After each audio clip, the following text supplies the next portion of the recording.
Okay, we already suck at this. I forgot YouTube, sideways, Instagram, up and down. So introduction video. Enjoy it watching with your phone up. Also, I've got a mic, and so I completely forgot to use it. So here we go. I told you this is not my gig, but we're going to try to make it my gig. I'm going to get better at this for you guys. So, what do we get asked all the time? Number one, arrow builds, arrow setups. It's the most controversial thing probably in the archery industry. Across the board, everyone's got an opinion. Everyone's opinions are the best opinion. Everyone's got a reason for why this or that. And I'm going to talk to you about why I choose what I choose.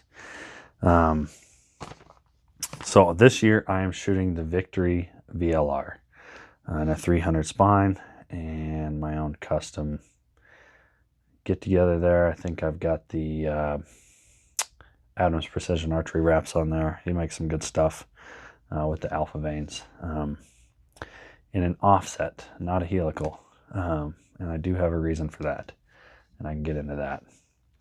Okay, so number one question: what arrow weight should I shoot? People don't even ask about spine. Half the time they get that wrong. Spine, probably more important. Not more important. It is just as important. A lot of people are shooting the wrong spined arrows, whether they're overspined or underspined. And why don't we just shoot incredibly stiff arrows? Why don't we just tell everyone to shoot a 200 spine arrow? Well, number one, you're losing efficiency for your draw length and your draw weight. Can you be overspined for a hunting setup for 90% of people? The answer is going to be no. I mean, obviously, there's exceptions out there, and these are guys who are shooting target archery and everything else, and don't even get me into recurve stuff. We're not going to cover that here. But for the most part, you cannot be overspined. There goes my notes. I need notes. Did I mention I got blown up overseas? So my memory kind of sucks. So I like to write myself notes to make sure that I hit everything I want to hit for you guys. TBI and all that. Anyway, spine. Can you be overspined? Technically, in my opinion, for most hunting setups, no. However, if your arrow is incredibly heavy because it's incredibly stiff, you're shooting slower than you have to. And so there's absolutely no reason to go with a 200 spine or 250 spine arrow if you're shooting a 28-inch draw at 70 pounds. We can cut that arrow short enough. Truly, if we cut it as short as I want to cut it, we could probably get you close to a 400 spine arrow, which is going to stiffen up that arrow when we cut it down, number one, but it's also going to make it lighter. Why is that important for me? Because whenever someone asks, what arrow weight should I shoot? I don't give an answer. I do not have a finite answer. There is no, you need to shoot this arrow weight. And the reason is because everyone is shooting different draw lengths, everyone's shooting different draw weights, everyone has a different setup. And so what I tell people, my customers, and what I truly believe in my experience and my testing and everything I've done, every animal that I've shot, FOC matters more than overall weight. Now, does weight matter? Yes, it does. But am I going to tell a 5'2" female shooting 50 pounds that she needs to shoot a 450 or 500 grain arrow? No, I'm not. That doesn't make any sense. Can she? Probably. So our number one recommendation is shooting a well-built arrow. Not a heavy arrow, not a light arrow. Shoot a well-built arrow. What does that mean to me? That means an arrow that is going to be the most efficient for my draw length and my draw weight with the most momentum and FOC. So I like to shoot anything over 14.5%. I try to land around 15 to 16%, just personally. And I hunt elk and I hunt whitetail. So I truly like the thinnest arrow I can shoot. I shoot a 4mm, obviously the VLRs, this is their new 4mm shafts. Why the thinnest I can shoot? Well, pencil versus needle, right? How much energy does it take for a pencil to go in your skin versus a needle? I want to have the least amount of drag on my arrow as it goes through that animal. So fatter the shaft, the more drag, right? That's just kind of physics. So that's a simple factual thing right there, right? So are we going to fight physics by going with a fatter shaft? I see a lot of guys, females, folks, anyone, doesn't really matter, come in here with 6mm shafts, or Sonics, the 6s and the 6.5mm shafts, and just big fat shafts that they're hunting with, and I cringe because you're just not going to get a well-built arrow. You're not going to get a good penetrating arrow. And so that is what I would steer you away from, is fat shafts, especially when you're hunting elk and deer. Elk specifically. Elk are incredibly tough. You got to get the best penetration you can get. I mean, you want 2 holes in an elk because they are tough. I have seen elk run for miles on a single lung. Yeah, they're just one of those animals. If you're, from the Midwest to the East Coast and you're going to come out here and you're trying to build arrows, you absolutely need a better arrow than your whitetail setup. I've watched so many hunting videos where guys shoot a whitetail in the Midwest and the arrow goes in 6 inches and stops. That is a lack of FOC. That is what that is. You're shooting an incredibly light, fast arrow that has absolutely no momentum.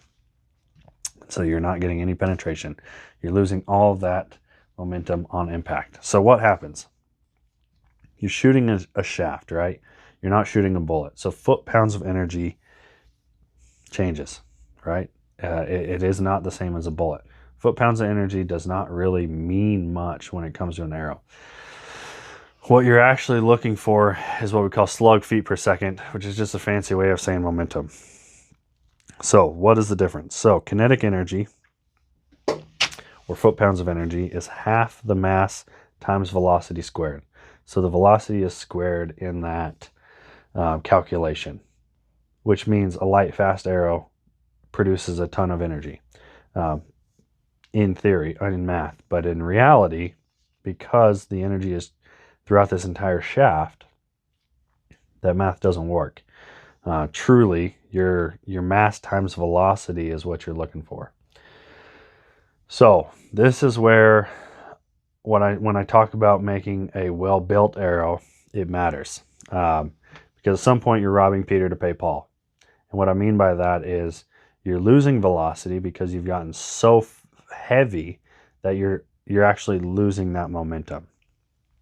And so for myself, I shoot 29.5 inches. I'm shooting the Prime Divide this year at 70 pounds with a 465 grain arrow, and I'm traveling 284 feet per second.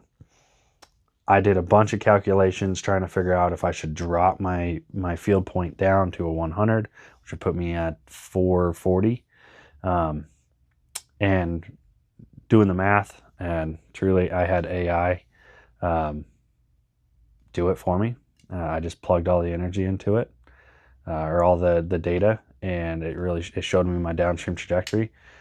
AI is brilliant. I do this stuff for a living, and I can tell you that stuff that takes me 3 to 4 hours to test, I can plug data into AI, and based on my experience, a lot of the information it gives back to me is 100% factual. I can test it based on things that I've known in the past. So yes, AI helps. Don't trust it implicitly. Do test some of this stuff. But essentially the bar graph that I got based on my speeds with the 2 different arrows, I was only looking at a 1-inch flight difference at 60 yards. So the 440 grain arrow was only slightly flatter shooting, 1 inch higher at 60 yards. The slug energy is where I decided to go with the 465. It put me at around 16% FOC, if I remember my math right. Don't do the math on that. I might be wrong. I know I'm over 15%. But the momentum loss going from 465 to 440 was 2.5%. And on an elk, that makes a difference. So my slug feet per second was 0.586 and 0.571 respectively. And so if there was a greater change in my trajectory downrange at 60 yards, I might have considered going with the 440 grain arrow. But because I'm already shooting pretty fast, 280s is actually pretty dang fast for a hunting setup, especially if you're shooting a fixed blade broadhead. You're going to end up running into broadhead tuning issues if you're shooting much faster than that, which is, I love broadhead tuning. There's a lot of people who hate it. If you know how to do it, it's actually not hard at all. And we will probably make a broadhead tuning video out there for you guys, because there's a ton of misinformation online on Google about how to broadhead tune. It's insane how much misinformation is out there. So, do heavy arrows have a big advantage? Yes. Do light arrows have an advantage? Yes, if they're built well. So, a 5'1" female shooting a 50-pound bow, and she's got a 370 grain arrow. To me, is that light? Yes, because I got a longer draw length. But is she shooting an arrow that's got 5 grains per inch, and she's got the front of this thing actually loaded way up, so she's got a really nice heavy FOC with a lot of momentum on the front? Maybe that's the best arrow she can shoot. I wouldn't necessarily recommend that she shoots a heavier arrow. So the debate over heavy arrows versus light arrows, I really think there's a lot of misnomers out there about the correct data you should be looking for, because truly you could shoot a 600 grain arrow and it's not as good as the next 600 grain arrow, because you don't have the right FOC. You don't have the right momentum, right? Why does FOC matter? Because this is a shaft, and I started to touch on it and I think I got away from it, but because this is a shaft, it does not penetrate the same as a bullet. Without the lack of FOC, the entire energy is stored throughout this entire shaft.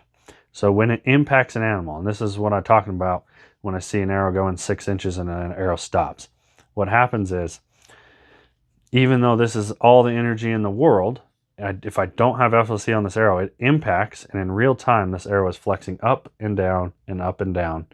You can't see it, obviously it's happening that fast, until it hits a midway point, at which point it's trying to drive forward. After it hits about right in here, right? Now the energy of this arrow is driving it forward. And it goes in about that far and stops, because it's lost all of its energy while it's flexing up and down and up and down and trying to push itself forward. If you get that nice heavy FOC, you get that momentum move forward on that shaft, you get a well-built arrow, what happens is that arrow impacts and it doesn't have time to stop, because this is just stabilizing the arrow. This no longer is where the momentum is. The momentum is now here. So it's actually pulling the rest of the shaft through that animal. It's not actually being driven by the shaft, it's just being steered by the back end of the shaft. So that is where we land on arrows. There's going to be some arguments in the comment section, and I look forward to it. But I have killed trophy whitetails, I've killed bulls, I've killed cows, I've shot a lot of arrows through animals. We have a very prolific rifle season in Idaho. I don't rifle hunt. I hunt with a bow. So I test these things every year on different animals, and I have never, ever, ever shot an animal in North Idaho that I did not get a clean pass through. Out of a tree stand, most of the whitetails that I shoot, I'm digging my arrows out of the ground on the other side of them. I've done the same with elk. I shot a bull a few years back. Pretty slow setup. But it had a really good FOC, really good momentum. When I say slow, I was low 270s. I was pulling my arrow out of a tree on the other side of that elk. So well-built arrows are important. Overall, heavy arrows, not going to do the same thing as a well-built arrow. Understand what I'm trying to say to you. An arrow with an incredibly heavy GPI, Easton FMJ, looking right at you. Without putting a ton of weight on the front of that shaft, you are not actually having a well-built arrow. Is it a tough arrow? Sure. Is it a great arrow? Until it bends, which they do pretty quickly. Biased opinion, right? Opinions. I told you I was going to have them. Anyway, that is my take.